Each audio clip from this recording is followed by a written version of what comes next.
آپ نے فرمایا جو کثرت سے استغفار کرے گا اللہ ہر تنگی سے اسے نکالے گا، پریشانیوں سے بچائے گا، اللہ وہاں سے رزق دے گا جہاں سے وہم و گمان بھی نہیں ہے، اللہ وہاں سے کام بنائے گا جہاں سے وہم و گمان نہیں۔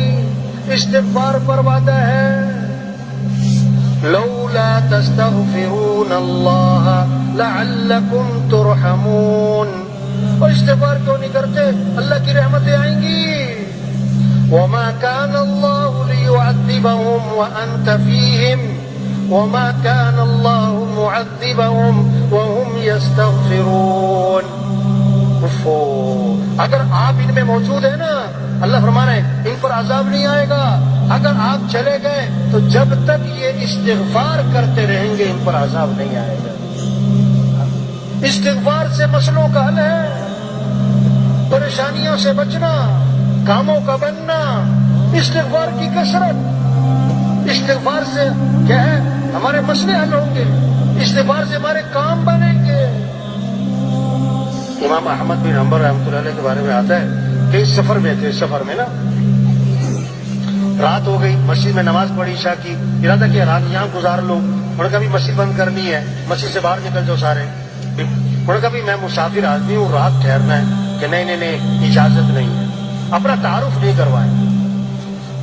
ایک آدمی وہ سن رہا تھا، اس نے کہا بھی یہ کوئی بڑے بزرگ آدمی لگتے ہیں، آپ میرے ساتھ چلو، آپ میرے گھر میں رہ جاؤ، ساتھ لے گیا۔ اب وہ آٹا گوند روٹیاں پکاتا تھا، وہ تندور کا کام، آٹا گوند رہا ہے، استغفر اللہ استغفر اللہ، روٹی پکا رہا ہے، استغفر اللہ، لیٹ رہا ہے، استغفر اللہ، اٹھ رہا ہے، استغفر اللہ استغفر اللہ، بڑی استغفار۔ امام صاحب بڑے حیران، اتنا استغفار کرتے ہیں؟ اس کو پوچھا بھائی تم بڑا استغفار کرتے ہو، کیا فائدہ ہے اس کا؟ انہوں نے کہا جی میرے بڑے مسائل تھے، جب سے میں نے استغفار کی کثرت کی ہے اللہ نے میرے مسئلے حل کر دیے، اور میں جو اللہ سے مانگتا ہوں اللہ میری دعا قبول کر لیتا ہے۔ بس ایک دعا رہ گئی ہے، ایک دعا ابھی تک قبول نہیں ہوئی، باقی میری ساری دعائیں قبول ہو گئی، جو مانگ تو مل جاتا ہے، ایک دعا نہیں ہوئی۔ وہ کون سی دعا ہے جو قبول نہیں ہوئی؟ کہ میں نے ایک نام سنا ہے امام احمد بن حنبل، کوئی بڑے بزرگ آدمی ہیں، میں نے اللہ سے دعا مانگی ہے کہ اللہ میری کبھی ان سے ملاقات تو کروا دے، بس یہ دعا رہ گئی ہے، باقی ساری قبول ہو گئے۔ انہوں نے کہا اللہ کے بندے تیری وہ دعا بھی قبول ہو گئی، میں جو تیرے سامنے بیٹھا ہوں احمد بن حنبل ہی بیٹھا ہوں، اور مجھے لگتا ہے تیرا استغفار ہی مجھے کھینچ کے لایا ادھر۔ عقل سے نہیں مسئلے حل ہوتے، ذہانت چالاکی ہوشیاریوں سے نہیں ہوتے، اللہ کو ساتھ لینا ہے۔ جیسے کسی کا مسئلہ پھنسا ہوتا ہے نا کہ جی فلاں وزیر صاحب کو بیچ میں ڈالو، کہ فلاں آئی جی صاحب کو بیچ میں ڈالو، کہ فلاں صدر صاحب کو بیچ میں ڈالو۔ تبلیغ میں پتہ کیا کہہ رہے ہیں؟ اے دنیا کے انسانوں، اپنے مسائل کے حل کے لیے اللہ کو بیچ میں ڈالو، اللہ کو ساتھ لے۔ کیسے؟ کہ حضرت محمد صلی اللہ علیہ وسلم والے اعمال پر آئیں۔ یہ قرآن مسئلوں کا حل ہے، قرآن مسئلوں کا حل ہے، پڑھنا مبارک، یاد کرنا مبارک، لیکن قرآن مسئلوں کا حل ہے، کاموں کا بننا اسی میں تو چھپا ہوا ہے۔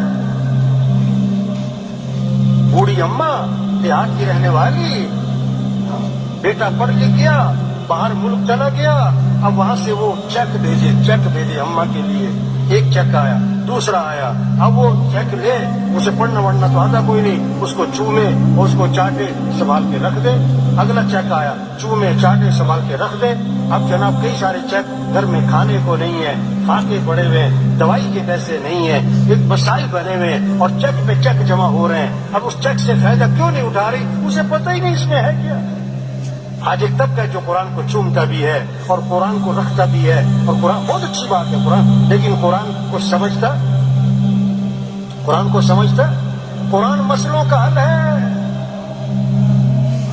بیٹے نے، ابا نے خط لکھا، بیٹا میں واپس آ رہا ہوں سفر سے، اتنے بجے رات کو پہنچوں گا ایئرپورٹ، مجھے ایئرپورٹ سے آ کر لے لینا، رات کا وقت ہوگا، اگر نہ آئے تو بڑا مسئلہ بن جائے گا۔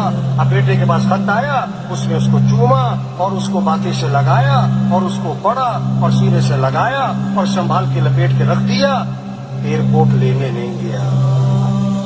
اب ابا جی پہنچے، بڑا پریشانی، بڑی مشکل سے گھر پہنچے، بیٹا میرا خط نہیں آیا تھا؟ آیا تھا، پڑھا نہیں تھا؟ پڑھا تھا، میں نے چوما بھی ہے، میں نے تو وہ سنبھال کے رکھا ہوا ہے۔ باپ تھپڑ مارے گا کہ جو اس میں نے کرنے کو کہا تھا وہ تو کیا کوئی نہیں۔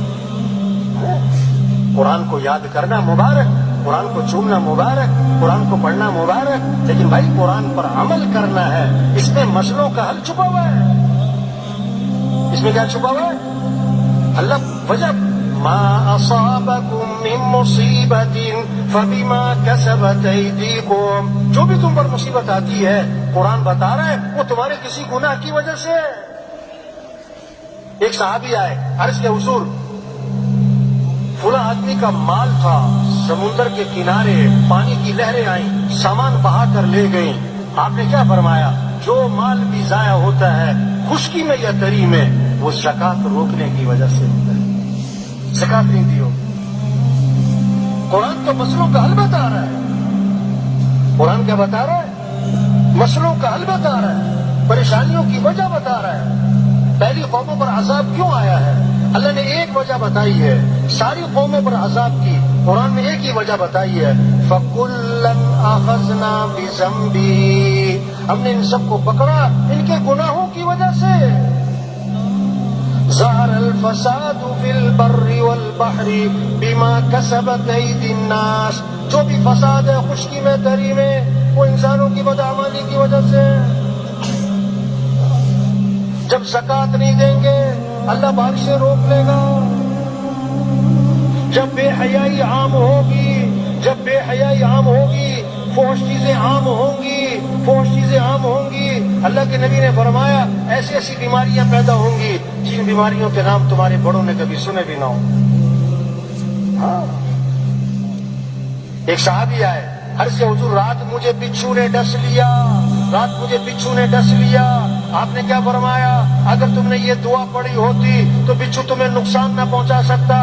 اعوذ بکلمات اللہ التامات من شر ما خلق، اللہ کے نبی کا گزر ہوا، فرمایا تم مجھے پریشان لگ رہے ہو کہ جی ہاں بہت پریشان ہوں، قرضے بھی چڑھے ہوئے ہیں، میں تمہیں ایسی دعا بتاؤں کہ پریشانیاں دور ہو جائیں، قرضے ادا ہو جائیں؟